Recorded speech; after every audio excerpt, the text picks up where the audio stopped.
Nous sommes au cœur d'une période très particulière du calendrier juif, les 9 jours, qui culminent avec Tisha B'Av, le jour où nous pleurons la destruction du Beth Amikdash. Mais au fond, Tisha B'Av ne parle pas seulement d'un temple détruit il y a près de 2000 ans. Il parle aussi de toutes les destructions que chacun peut connaître dans sa propre vie.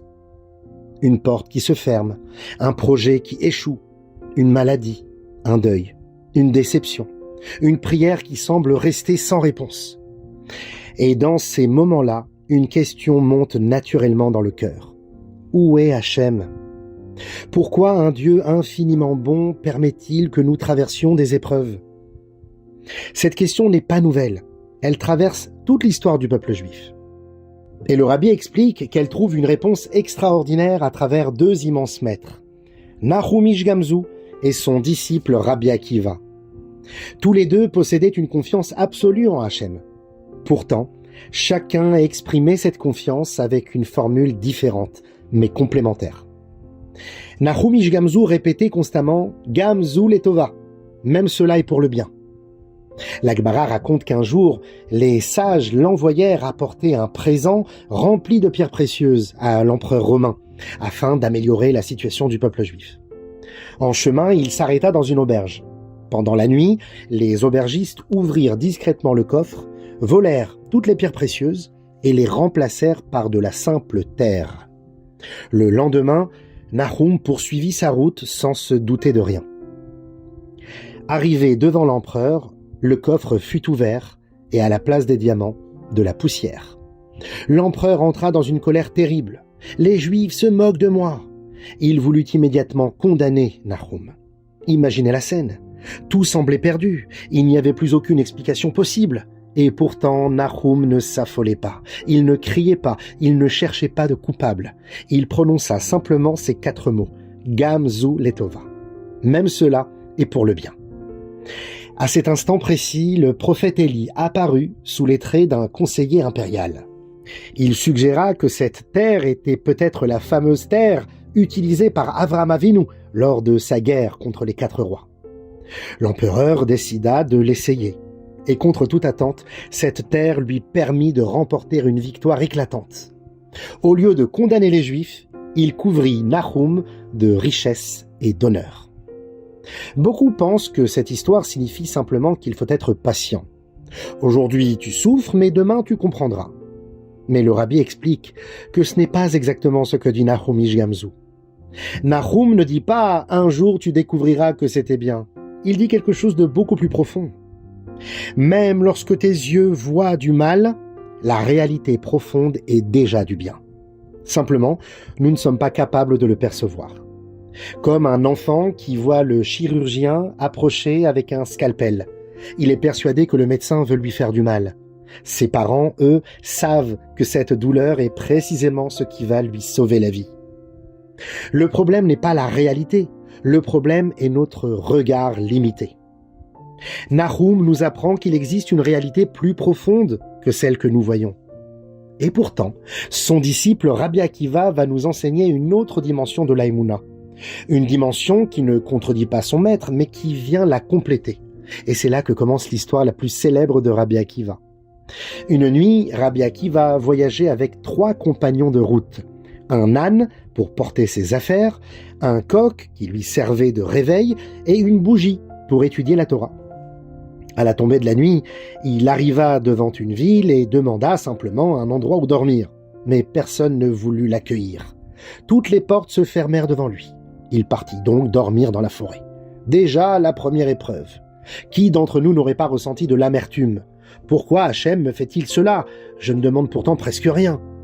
Rabbi Akiva, lui, prononça simplement « Kol de avid rachamana letav avid » tout ce que fait le miséricordieux est pour le bien.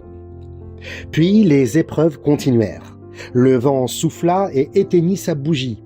De nouveau, Rabbi Akiva dit « Tout ce que fait Hachem est pour le bien ».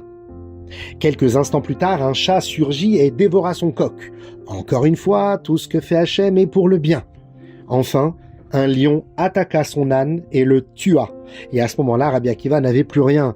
Aucun moyen de s'éclairer, aucun moyen d'être réveillé, aucun moyen de transporter ses affaires. Et malgré tout cela, Pas une seule plainte, seulement cette confiance absolue. Tout ce que fait Hachem est pour le bien. Au milieu de la nuit, des brigands attaquèrent la ville. Ils pillèrent les maisons, tuèrent les habitants et capturèrent tous ceux qui s'y trouvaient. Rabbi Akiva comprit alors. S'il avait trouvé une chambre, il serait mort avec les autres. Si sa bougie était restée allumée, les brigands l'auraient repéré. Si son coq avait chanté ou si son âne avait brayé, ils auraient découvert sa cachette. Chaque événement qui lui avait paru être une perte était en réalité une protection. Et Rabbi Akiva déclara « Je vous l'avais dit, tout ce que fait Hachem est pour le bien ». À première vue, on pourrait croire que Rabbi Akiva répète exactement le même enseignement que son maître. Mais le rabbi montre que les deux expressions sont différentes. Nahum Ish Gamzu dit « Gamzu letova », même cela est un bien. Il nous apprend qu'il existe une réalité que nous ne percevons pas. Ce qui nous semble être du mal est déjà, dans le projet d'Hachem, du bien. Rabbi Akiva, lui, nous enseigne autre chose. Il nous montre qu'il arrive qu'Hachem nous fasse la bonté de comprendre après coup pourquoi une épreuve était nécessaire. Au moment où la bougie s'éteint, Rabbi Akiva ne comprend pas. Quand son coq est dévoré, il ne comprend pas. Quand son âne meurt, il ne comprend pas davantage. Mais quelques heures plus tard, tout devient clair. Combien de fois cela nous est arrivé? Sur le moment, nous pleurons une occasion perdue. Un travail que nous n'avons pas obtenu, une rencontre qui n'a pas abouti, un projet qui s'est effondré. Et des années plus tard, nous nous retournons en disant « Si cela s'était passé comme je le voulais, je ne serais jamais arrivé là où Hachem voulait me conduire. » C'est précisément pour illustrer cette idée que je souhaiterais vous raconter l'histoire merveilleuse de Yechiel Salzberg. Yechiel vivait à New York et en 2001, il passe un entretien d'embauche. Tout se déroule à merveille. Le recruteur est conquis et le poste lui est pratiquement promis. Il ne reste plus qu'une formalité administrative. On lui remet un dossier à remplir et soudain, son regard s'arrête sur une question. Une seule. Avez-vous déjà été arrêté par la police? Son cœur se serre parce qu'il connaît déjà la réponse. Et cette réponse le poursuit depuis des années. Revenons quelques années en arrière. Yechiel n'a alors que 18 ans.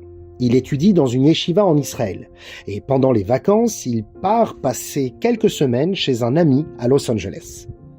Comme tous les jeunes, ils profitent de leur journée, ils louent une voiture, ils voyagent et ils découvrent la région. Puis un soir, son ami n'arrive pas à dormir. Pris d'une envie irréfléchie, il prend discrètement les clés de la voiture de Yechiel, sans rien dire, et il part faire un tour. Au bout de quelques minutes, un accident, violent. La voiture devant lui recule brusquement, il tente de freiner, mais trop tard, le choc est inévitable. La panique le gagne, la voiture n'est pas à son nom, il n'est pas assuré, il prend peur et il s'enfuit. Lorsqu'il rentre à la maison, il est complètement bouleversé. Il raconte tout à Yechiel et il lui propose une idée complètement insensée. « Écoute, retourne avec moi sur les lieux et dis à la police que c'était toi qui conduisais. Explique que tu as eu peur et ils te croiront. » Yechiel est jeune, naïf, déstabilisé et il accepte. Les policiers arrivent, ils l'écoutent et bien sûr lui passent immédiatement les menottes. Il est accusé de délit de fuite. Il passe plusieurs jours en prison. Imaginez ce jeune homme de 18 ans, seul, à l'étranger, dans une cellule, sans comprendre pourquoi sa vie vient de basculer. À sa sortie, il est profondément marqué. Il en veut à son ami. Il décide de ne plus jamais lui adresser la parole. Mais surtout, il en veut à Hachem. Il se demande pourquoi. Pourquoi moi? Pourquoi cette humiliation? Pourquoi cette injustice? Les années passent. Puis arrive cet entretien d'embauche. Et à cause de cette ancienne arrestation, il est obligé de cocher la case « Oui ». Quelques jours plus tard, il reçoit la réponse. Et comme vous pouvez l'imaginer, sa candidature est refusée. Cette fois-ci, c'en est trop. Il est persuadé que cette vieille histoire est en train de détruire son avenir. Il ne comprend plus rien. Et pourtant, quelques semaines plus tard, le monde entier s'arrête. Nous sommes en septembre 2001. Les attentats du World Trade Center frappent New York. Et Yechiel découvre avec stupeur que les bureaux de l'entreprise qui venait de refuser sa candidature se trouvaient précisément dans les tours jumelles. S'il avait été embauché, il serait probablement arrivé au bureau ce matin-là. Il n'aurait peut-être jamais revu sa famille. Tout à coup, des années d'incompréhension prennent un sens. Ce qu'il avait considéré comme la pire humiliation de sa jeunesse était peut-être ce qui lui avait sauvé la vie. Mais l'histoire ne s'arrête pas là. Quelques années plus tard, Yehiel reprend son ancien dossier judiciaire. Il relit les documents. Puis son regard s'arrête sur une date. La date à laquelle le juge avait définitivement annulé toutes les accusations contre lui, cette date était le 11 septembre, mais 4 ans plus tôt. Comme si Hachem lui avait laissé un clin d'œil, une signature discrète, une manière de lui dire « Même lorsque tu pensais que je t'avais abandonné, j'étais déjà en train de préparer ta délivrance. » Qui d'entre nous n'a jamais vécu quelque chose de semblable? Une rencontre qui échoue, un mariage qui ne se fait pas, un contrat qui tombe à l'eau, une porte qui se ferme. Sur le moment, nous souffrons. Puis, des années plus tard, nous regardons en arrière et nous disons « Merci Hachem de ne pas avoir exaucé cette demande. Tu savais mieux que moi ce dont j'avais besoin. » Mais le rabbi ajoute quelque chose de très important. Nous ne devons pas croire que chaque épreuve sera forcément comprise dans cette vie. Parfois oui, comme Rabbi Akiva, comme Yehiel Salzberg, mais parfois non. Et c'est précisément dans ces moments-là que nous avons besoin de la Emouna de Nahum Ish Gamzu. Croire que, même lorsque nous ne comprendrons peut-être jamais ici-bas, Hachem ne cesse pas un seul instant de diriger le monde avec bonté. C'est alors que la Gemara nous conduit vers l'un des épisodes les plus bouleversants de toute notre tradition. Après la destruction du Beth Amikdash, Rabbi Akiva monte à Jérusalem avec Rabban Gamliel, Rabbi Elazar ben Azaria, Rabbi Yehoshua et Rabbi Eliezer. Lorsqu'ils arrivent sur le Har HaBayit, ils aperçoivent un renard sortir de l'endroit même où se trouvait le Kodesh HaKodashim, le Saint des Saints. Les autres sages éclatent en sanglots. Comment ne pas pleurer? Le lieu où la présence divine se révélait au monde est devenu un champ de ruines. Le lieu où le Kohen Gadol entrait une seule fois par an est désormais traversé par des animaux sauvages. Mais Rabbi Akiva, lui, se met à rire. Les sages le regardent stupéfaits. « Akiva, comment peux-tu rire devant une telle destruction ?» Rabbi Akiva leur répond « Et vous, mes amis, pourquoi pleurez-vous » Ils lui répondent « Mais comment ne pas pleurer? La Torah nous dit que même un étranger qui entrerait dans le Kodesh HaKodashim serait passible de mort. Et aujourd'hui, des renards y circulent librement. Le lieu le plus saint du monde est devenu un désert. Comment notre cœur ne se briserait-il pas ?»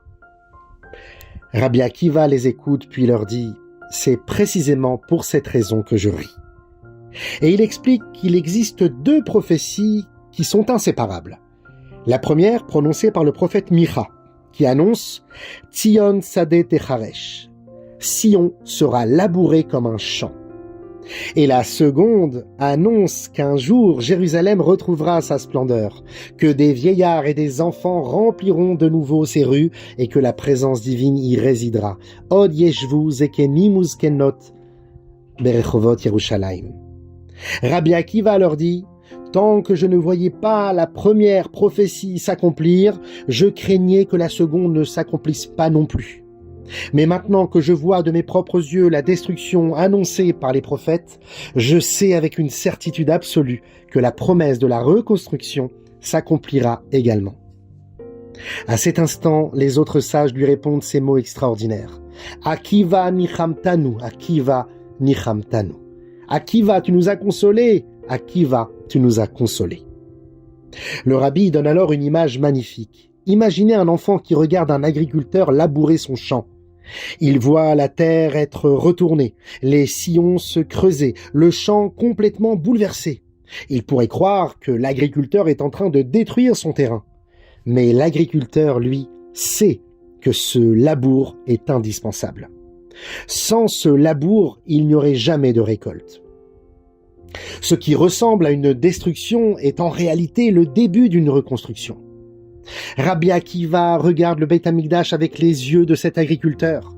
Il voit les ruines, il ressent la douleur, mais il voit aussi que le labour annoncé par les prophètes est terminé.